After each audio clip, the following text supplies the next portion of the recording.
PlayStation Portal wasn't everyone's cup of tea, and Sony must have been listening. We've got rumors of a standalone PlayStation handheld in development. And in more PlayStation news, they recently had a State of Play showcase, tons of new trailers and announcements. We're going to talk about all this stuff and so much more right now on Gaming News Weekly.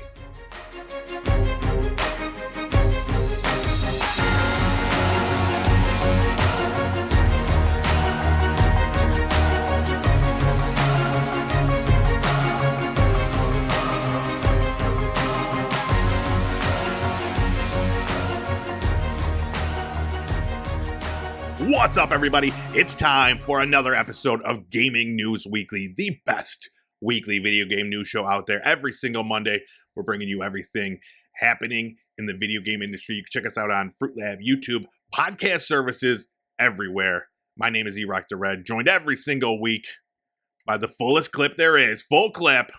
What's the haps? What's going on? Doing good. You know, I've been... we'll put this at the front of the show for once. That way, we'll get more people over there. I've been watching those TikTok numbers skyrocket on these videos you've been putting up. Dude, it's been fun. TikTok has been great. A lot of great discourse going on about the games. You know, the whole Pale World Pokemon debate has been really heating up over there. And it's been a lot of fun. Yeah, definitely go check out our TikTok. Because, yeah, it's been a lot of fun. You want to talk about the show, you want to see, like, bits and pieces. If you can't watch a full episode or whatever, like, it's all the good stuff showing up over there, and it's been a lot of fun having conversations with all the video game fans. So yeah, I think that's one of the great parts of it, because if you were to go to our YouTube channel and comment on the video, not everybody's going to have a discussion about that particular thing, but the way it's broken down on TikTok, if you want to talk about one specific section of the show or topic that we're talking about, you can get into that discussion. And for the most part, people are being decent. You know, I see a few once in a while stragglers, but yeah, for the most part, everybody's pretty cool over there. And I like having those individual discussions like that. Absolutely, dude. Pale World fans are intense, man. They're like, Pokemon's the devil. Like, get rid of them. They're dead to me. And I hate you for talking about it. Exactly. Yeah, exactly. There's a lot. We're taking a lot on the chin about this stuff, but yeah, it's fun, man. It's a good time. Definitely go check out the TikTok. But what have you been up to? You been playing any games or anything? Yeah, got into Enshrouded. I think we talked a little bit about it last episode. Sure. Well, it's funny because the last episode we talked about it, and I was saying, it's calling to me, but I'm not going to get it. And then literally the next day I was like, man, I really want to check out Enshrouded. And I was able to secure a review copy, which is great because it's still part of my, I'm not buying games. This is my E-Rock's no buying game moratorium. So it worked out. And then I got in there, and I've always been saying up until recently, that I'm not a survival games guy. Like, it doesn't appeal to me. I don't like, it gives me anxiety. You're hungry. You're cold. All this stuff, dude. It's too much. But between Pale World and Enshrouded, I'm having a blast with these games. So, yeah, I'm interested to hear your take on it. Okay, I think last week you said it's a bad time to be one of these survival crafter games because Pale World just came out. And I'm landing 100% in that camp. I think Pale World will be the only reason that I don't head full force into this game. It is definitely the better base builder between the two, but Pale World says they're going to come out with some fixes and maybe they'll be a little bit better. But yeah, it's a lot more like Rust and things like that. Pale World has this formula down that's keeping me stuck to it for a while. Otherwise, yeah, I'd love to get back into this. I see how this game is going to go. If you like Conan Exiles, if you like Rust, it's got all those base building, survival crafting elements, and it adds a little something to it with this whole, what is it called? The darker areas. The Shroud. The Shroud. Yeah, okay. Yeah, the name kind of says it all, I guess. Enshrouded. So when you are enshrouded, you're in a special danger, and you need to limit your time in there. It's fun. I could see myself getting back into it a little later down the road. Yeah. Yeah, so I'm going back and forth between the two. I'm playing Pale World on Game Pass with my son, and it's definitely a different experience playing with him. But then I'm playing Enshrouded on the Steam Deck, and I love it for all the other reasons. Like, I think I enjoy the RPG elements in Enshrouded a lot more, like going out and fighting things and leveling this amazing skill tree with magic and stuff like that. That is real cool. The base building is so much better. You can really do whatever. One thing that I enjoy about Pale World, not being a fan or being a newcomer to this style of game, is Pale World definitely, they hold your hand a lot more in terms of like, okay, this is like just the simple things, the quality of life things. Pale World, you could build from your storage. You don't have to be like holding it.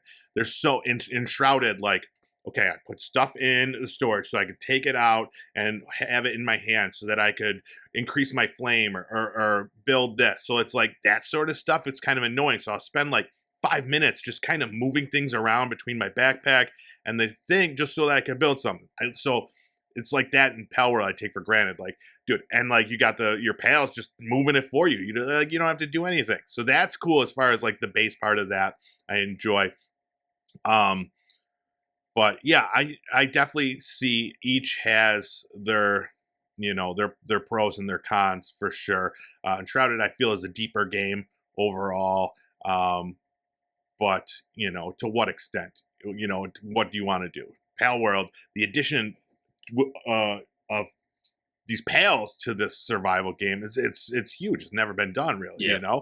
So it's really cool. It's a great time to be a fan of survival games, but it's definitely a tough decision of what you want to play. Yeah. So, yeah, it's working out for me in that like I'm not really allowed to play Pal World without my son. So then I just play Enshrouded, when when he doesn't want to play. So it's good. I'm enjoying it. Yeah, to be clear, two totally different experiences. In a lot of ways, it's not right to compare the two.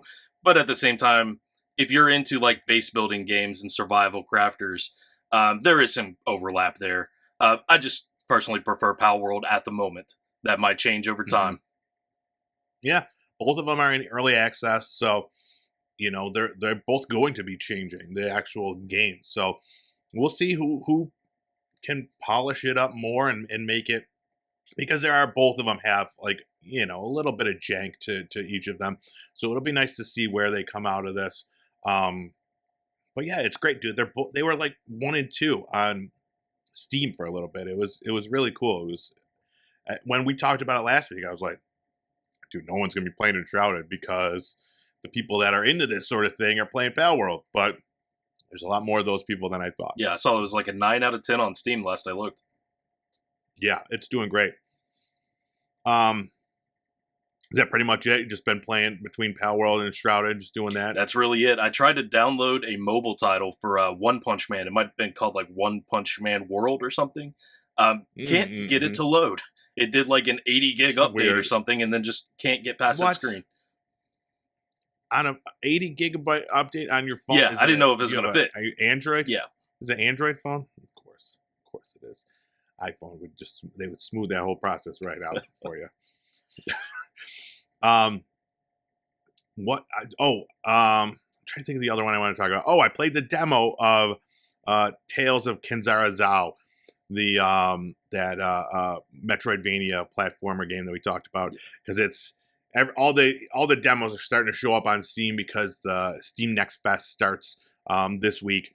So you'll be seeing a ton of demos for everything. And I love the Next Fest because I'm a big fan of demos. But I played this one, and it plays so similar to the Prince of Persia game.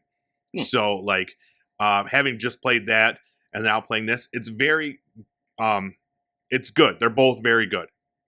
Tales has some frame rate issues that the developer is aware of. They're going to try to fix that.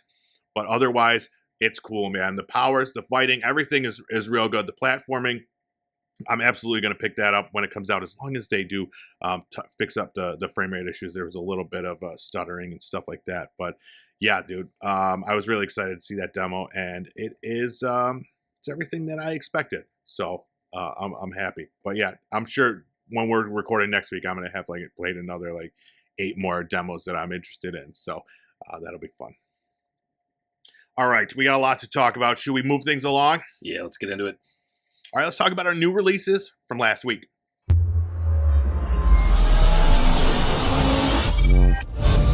All right, first up, Granblu Fantasy Relink came out February 1st on PC, PS4, and PS5. Now, I wasn't initially going to talk about this, but I've been seeing people go crazy for this game, and I've been watching some gameplay, and it looks so much fun and just so ridiculous. So it was initially a mobile series, and now this is its first foray in the console, and it's like an anime-styled action role-playing game.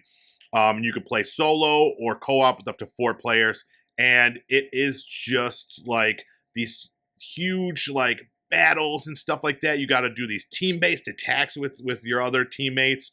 All the party members have different skills and abilities, so it's really just craziness, but it looks fun. It's like the way it's broken up, it's still kind of like its mobile game roots, in that you can play like a 10 or 15 minute like section and then and move on. I love games like that are these bite-sized things where you can play as much as you want, but you don't have to, you're not forced to play for an hour at a time. So this one, as soon as I started watching some gameplay, I'm like, we got to chat about this. It's at an 80 on Metacritic, and it looks like a lot of fun. You ever play any of these games? No, I didn't. I was going to say it's interesting that this is kind of the opposite of what we've been seeing, where a lot of PC and console games want to make that jump into the mobile market so they can get those players. This is going the opposite direction. It was mobile. Right. It's big on mobile, and they want to get the console players now. Yep. Yeah, very cool. Another one, Persona 3 Reload, came out February 2nd on PC, Xbox One XS, PlayStation 4, and PlayStation 5. This is a remake of Persona 3, the 2006 Persona title. It's just, if you're familiar with Persona, it's just that. It's like the role-playing game with that social element. You got to go to school, you got to like meet your friends, you got to do all that stuff where you go through your whole day. This one has tons of quality of life improvements over the original game, some gameplay additions. So really just more of the same. Everybody that's playing it, they're loving it. It's at 89 on Metacritic. So this one, yeah, if you're a fan of Persona, you're already playing it. I'm certain, Yeah, I got a confession about this one. Now, usually I'm not into this type of game. I tune it out whenever we're talking about the Persona 5, all that. But this trailer made me think I could play this game. I just need to think about this in like terms of anime, like Naruto and One Piece, One Punch Man, the things that I like. I see little elements beyond the artistic style there, just like the heroes of it. I think I could get into it. Yeah, I think you could too, especially because it does have a lot of roots in anime, there are so many. The Persona series, I've only played Persona 4 and I loved it, but it is like, you have to have this investment in it. It's a huge time investment, and you have to know that like when you play it, you can play it for like, do I want, go to school and like make friends, do like that sort of stuff. Or then you could go in and play like the action fighting part of it. But you have to do both in order to do well in the game. So it's like you have to be of both mindsets. And but yeah, they're great games, great stories. The fighting is top notch. The powers are cool. So yeah, I think you could definitely get down with any of these Persona games. And I think this should be at some point. You could do a whole like like a whole video about how I got into JRPGs and then like watch it, dude. We could win a Pulitzer. We could win a Pulitzer with this. And lastly, Suicide Squad Kill the Justice League came out on PC, PS5, and Xbox X. Captain Boomerang, Deadshot, King Shark, Harley Quinn, they're out there, trying to kill the Justice League. So we've talked about this a lot. Everybody, I'm sure they're familiar with what the game is. You can play it solo, you can play it co-op, and it's this game, and you go shoot stuff. What we could now talk about that we have not been able to talk about up until now is the reviews and what this game actually is. And unfortunately, it's not good. So first of all, it started in early access for the people that like pre-ordered it or whatever. Immediately, it was removed from early access because people would go into the game and it would be like, congratulations, you beat the game, and then it would be like end game. So they took it down and then put it back up, and then there was another huge bug. They took it down. So this is right away. People paid extra $30 to play it in early access for a few extra days or whatever.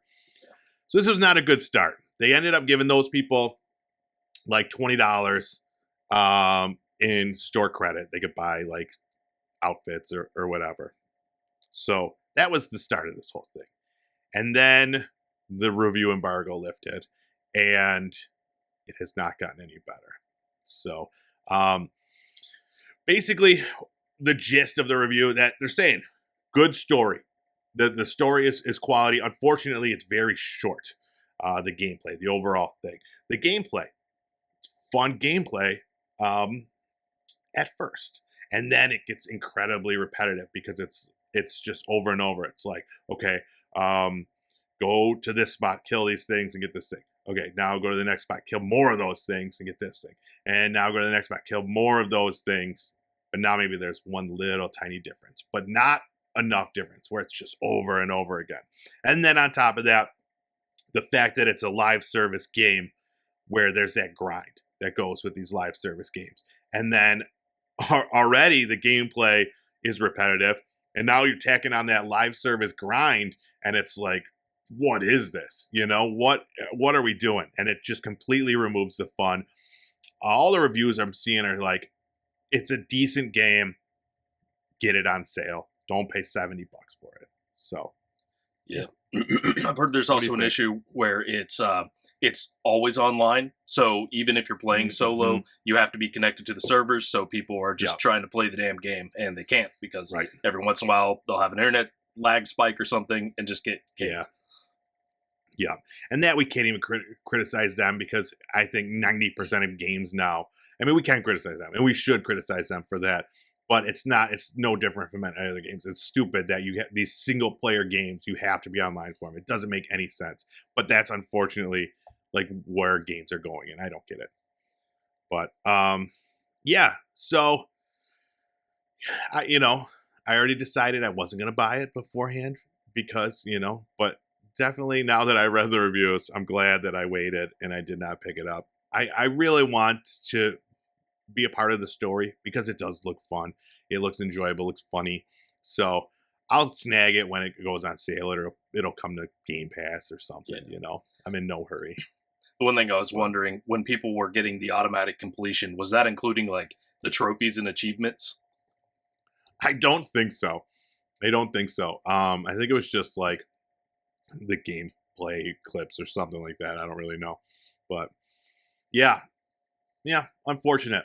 Although everyone expected this, I was optimistic. I was hopeful and optimistic, but it was hard, man, because everybody wanted to hate this game from the get. It was, but unfortunately, they were right.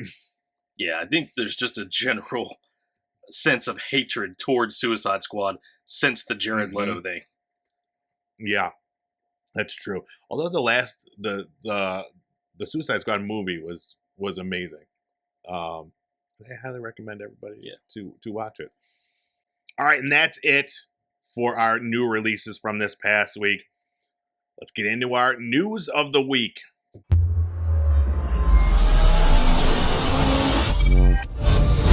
All right, our top story this week, Sony PlayStation State of Play just happened. Ton of new trailers, some games that, we basically knew what we were getting when we watched it, but there were a few surprises. First off, let's talk about the big one, Death Stranding 2 on the beach, baby. Beach day.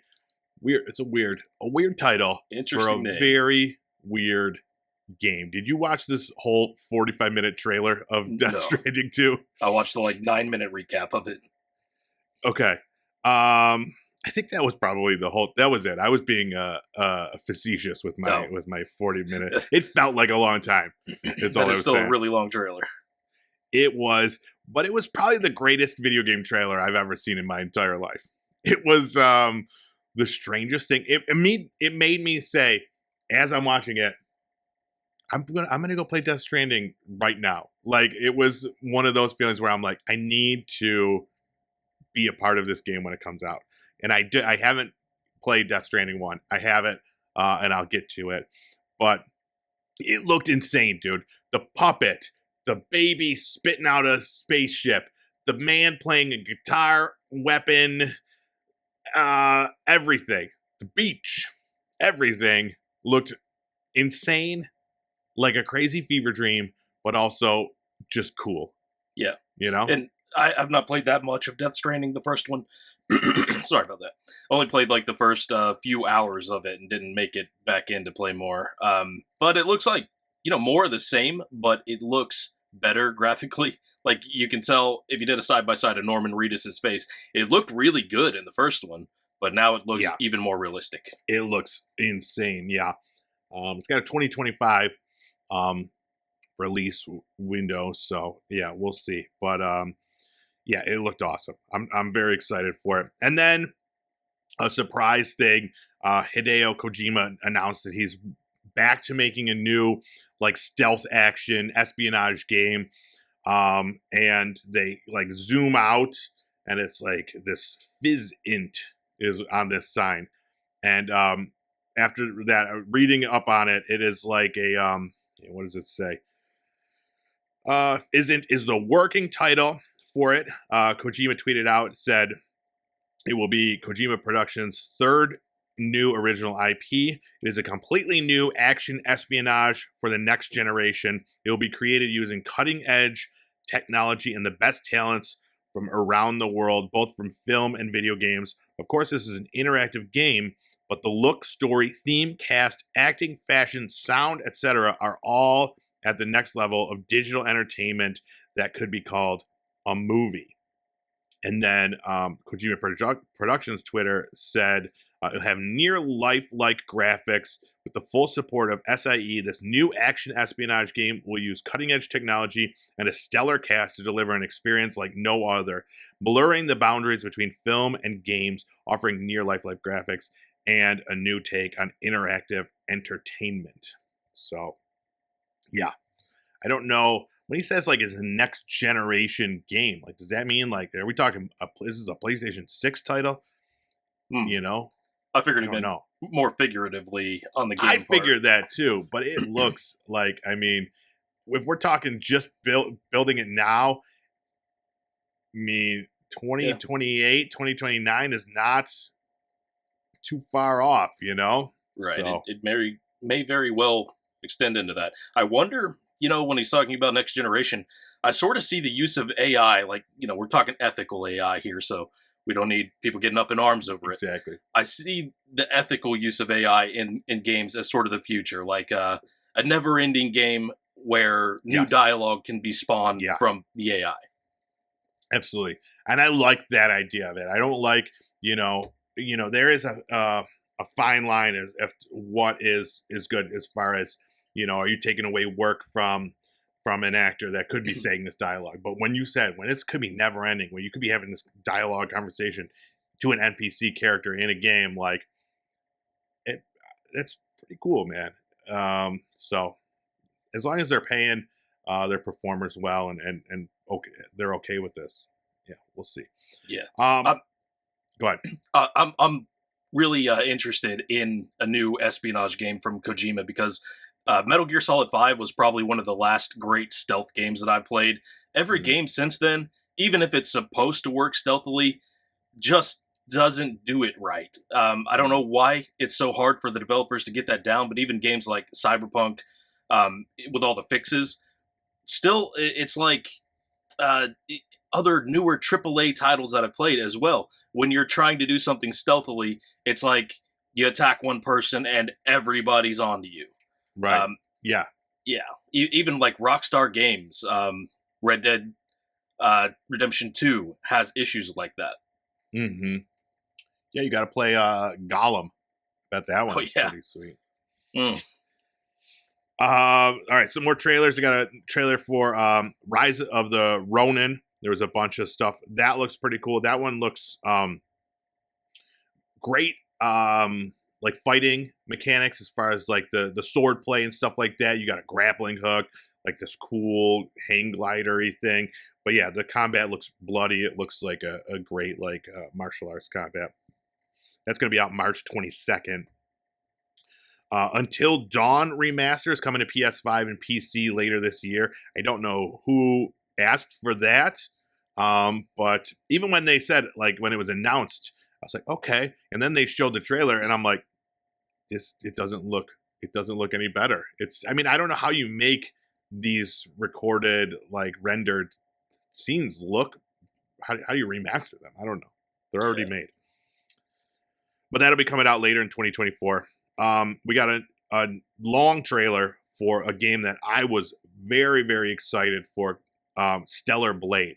So this trailer started and it tempered my expectations big time, man. Like, I was like very excited for this. It looked crazy. It's like over the top, like fighting things with weird creatures and stuff like that. One thing I did learn about this game, it's a very horny game. There were lots of jiggle physics happening, and like every time they showed the main character, like she was in a different like skimpy outfit. So, so that's a plus, I guess. April 26th, that one comes out. We got another Dragon's Dogma 2 trailer. That one, March 22nd. That one I'm very excited for. Sonic X Shadow Generations. People were really excited about this surprise announcement. It's like, I don't know, a new, like, remake. I think it's a remake of Sonic Generations, but now with Shadow. I don't know. You and I were a bunch of Sonic haters, so yeah, Team Mario. No one knows. Yeah, but that's coming to PS4, PS5, Xbox XS, Nintendo Switch, and PC in fall of 2024. And then Silent Hill: The Short Message. They said this was like available now. It's a small game that you could go play. I instantly, as I'm watching it, download it onto my system. I'm like, I'm going to play it immediately. And then I started seeing on like TikTok or Twitter people playing this game and saying how shitty it was. So I'm like, maybe not. It's only 90 minutes, so I still want to check it out. But they're like, it's like a Lifetime movie about like depression and stuff like that. And it is just really, really bad. So I think that when I looked at it, it was maybe like a 60 on Metacritic. So not great. But because I was hoping when they showed the trailer, I'm like, this is like the new PT. You know, we got Silent Hill coming out. This is going to be the new PT. It's going to be awesome. And unfortunately, it is not awesome.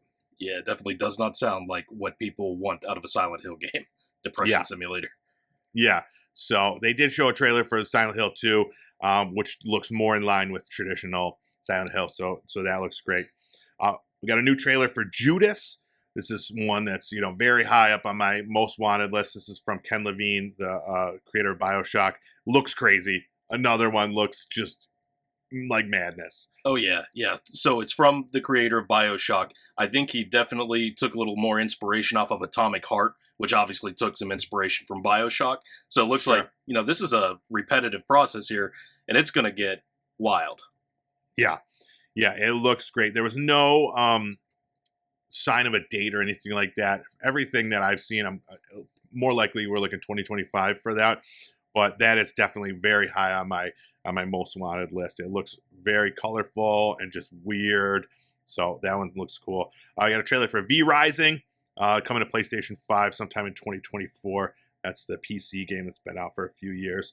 Another one coming to PlayStation. Dave the Diver coming to PlayStation sometime, let's see, in April. And then they announced a Godzilla DLC coming in Dave the Diver in May of 2024. So that looks crazy. You played Dave the Diver, didn't you?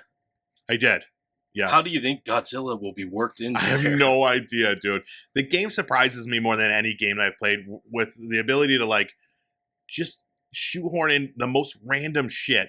And I'm just like, if anybody's going to figure it out and make it fun and silly, it's Dave the Diver. Yeah. Another trailer for Zenless Zone Zero. This is every time I see this, I get so excited for it because, again, it's so weird. It's like a weird anime mobile game. Like, I think this is going to come out on PlayStation and mobile at the same time, Genshin Impact style. But it looks insane. Then a couple of VR games, Metro Awakening and Legendary Tales, announced for VR. New Foam Stars trailer that's going to be coming out later this week. And then one that got me real excited because I wasn't going to get it, and one that may end up breaking my promise about not buying games. Helldivers 2 looks so cool. And I was talking to my friends that I game with, and I'm like, all right, I'm not buying games, but if we all decided that we wanted to play Helldivers 2, I could be into this because it looks it just looks fun, and it looks really well made and really well done. So yeah. Yeah, it reminds me so much of that Starship Troopers game we were reviewing a little while back. But yeah, way more polish, and then like stripped down to 4 players instead of a massive arena of people. One thing I never got, like, we tried playing the first Helldivers. It's the top-down one. But the friendly fire, it's just, we couldn't do it. It was like, we were always just killing each other. So, this one I did read, because I was like, could that be an issue again? They said it actually made for a more fun gameplay, because there would be these things that happen. And then, like, the respawn, when you die, you just respawn right away. So it doesn't, it's not a huge deal. So, yeah. All right, and that was it. That was a really fun, like, 40-minute state of play. A lot of great games, a lot of fun trailers. So, yeah, got me really excited. All right, more PlayStation news, some rumors. One of them being a possible new handheld being made by PlayStation. Now, please, grain of salt. This is all rumor, but it did come from a respected hardware leaker. Moore's Law is dead. So they posted, let's see, in his report, he posted that it's a non-streaming console in the works at Sony that would natively support and play games. So this came from InsiderGaming.com. Said the device will have a custom AMD APU that is currently in the high-level design phase and is at least 2 years out and technically not greenlit for launch yet. It's also mentioned that based on talking with developers, the new handheld could maintain native backward compatibility with PlayStation 4 games while receiving a pro-like patch for PlayStation 5 titles. It says the device is still early in development, so things are likely to change. And he said he can confirm that the handheld is in development and AMD has the contract for the APU, and the exact specs are speculation. So, yeah, again, it's all rumor, grain of salt, but yeah, who knows? Yeah, man?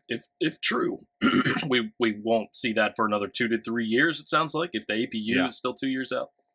Mm-hmm. Yeah, so this could be, so this could be like the next PlayStation Vita, I'm guessing, which is what people, when the PlayStation Portal was initially announced, that's what people were hoping for. Yeah. I don't know how many of those people are going to put their wallets where their mouth is and when this comes out. Yeah, absolutely. But yeah, it's I don't know. I could see myself getting into something like this. I love my Steam Deck. It's a literal game changer for how I can play games, when I can play games. So, I would definitely be open to a new PlayStation Vita or something like that, seeing as the PlayStation is my main console. So, yeah, I'm open to it. That'll definitely be part of the discussion, because if you're in the PlayStation ecosystem, will your games and which games will carry over to the new handheld? And then, like, do you want that? Because, like you say, Steam Deck's a game changer, partially, I would assume, because it opens up so many new games that just aren't available on console, may never be. Absolutely. Exactly. Yep. That's been part of it. It was where, like, there are so many games, indie games specifically, that are just, just made for the for PC gamers, and like that's great to have. And so many of those are also available on PlayStation. But yeah, I don't know. I definitely be open to it. I'm excited for more news if this is a legit thing.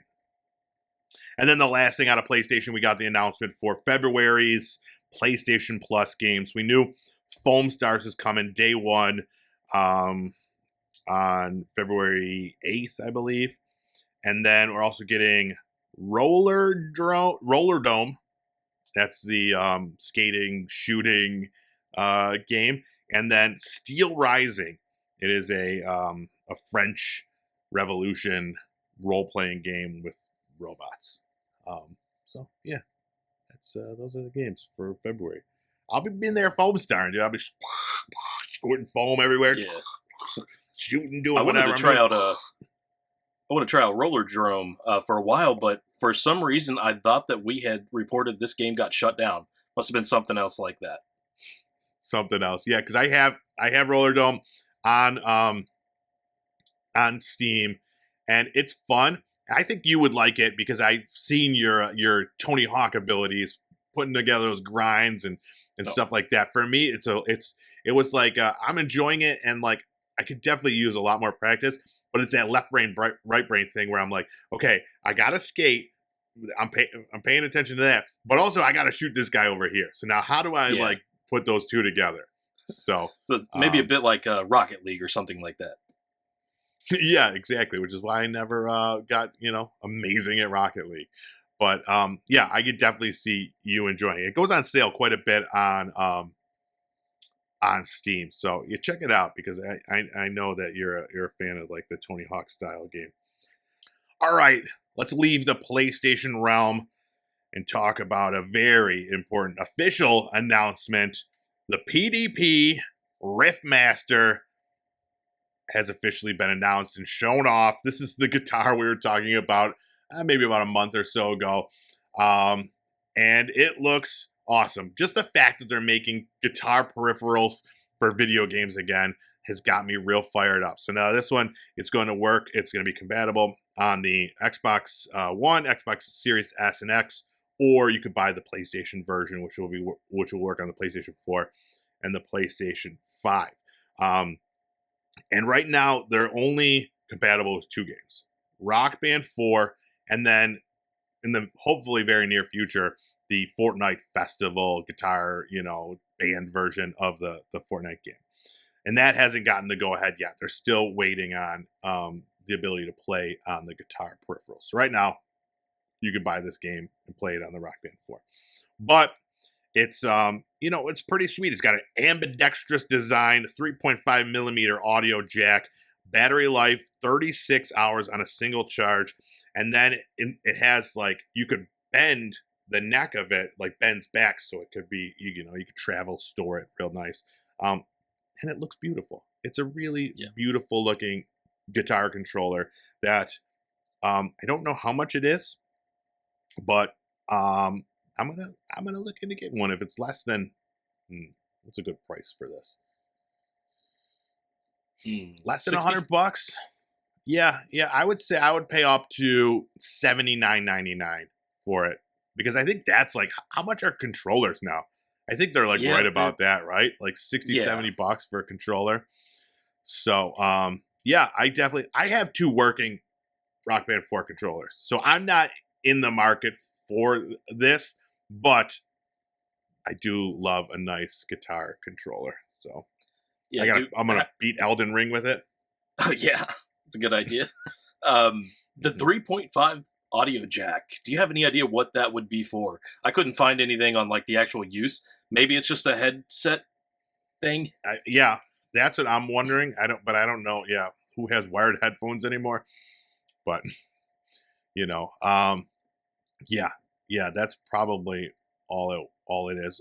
Or I don't know. Unless they want to continue to make more things, like you add a microphone or something to that you could plug into there and sing in Fortnite Festival. Yeah. But I don't know. I don't know what the plan is for Fortnite Festival either. I don't think so the prices, first of all, I just went into Fortnite. I haven't played it in a while. I went in recently. the prices still blow my mind. They need to do like a sale, or maybe have a sale where there's like discounted prices, because it's way too expensive to buy a song. But it's still fun. I'm excited to play it with the guitar. It feels weird playing it with the controller. It doesn't feel right. But yeah, I'm excited to see what this ends up doing. Yeah.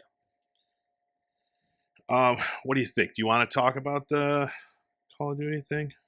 Yeah, we can skip it. I don't have much to add. I'd just be reminiscing. Okay, I know that's kind of like that was it. It was just like could have been. All right. All right. Well, let's call it then. All right, and that is it for our news this week. You got anything else you want to touch on? Nah, that's it. All right. Call it a job well done here at Gaming News Weekly. Thanks so much for checking out this episode. If you're listening on the podcast, go check us out on the video. And if you're watching on the video, see how we hear on the podcast. Share the wealth. I don't know if any of that made any sense, but I'm gonna stick with it. I'm not editing this out. I'm sticking to my guns. You can find us anywhere podcasts are found. Just type in GNW on any of the podcast services. Video format you can watch on YouTube. At Pop Culture Playground is the name of the YouTube channel that hosts it, or on a website called Fruit Lab. We'll post it there. You could earn cryptocurrency just by watching videos there, by posting videos. It's called a pip, and it's fun to say, and you could buy gift cards with them. And then, yes, go check us out on the Tiki Talkies. It's a lot of fun. We're having great conversations over there. And basically, like if you don't want the big spiel, if you just want the information, right, that's the best place to go and check it out there. But definitely, subscribe everywhere else too, just for fun. And go check out Full Clip on his YouTube. He's at GameFAQs, GameFAX. He's over there. He's playing Pal World. He's playing Enshrouded. All the things coming. Did you make an Enshrouded video? Yep. Nice. Not up yet, but it will be. All right. I can't wait. I think that's everything. It's all the plugs. Anything else? That's it. That's it. Who you got winning the Super Bowl? I'll take anybody but the Chiefs. That a boy. Yeah. F the Chiefs. Hashtag F the Chiefs. That's what Taylor Swift said. You know what I'm saying? She's F the Chiefs. Oh, God. Yes. All right. Let's get out of here. All right. Thanks so much. We'll see you next week with more video game news.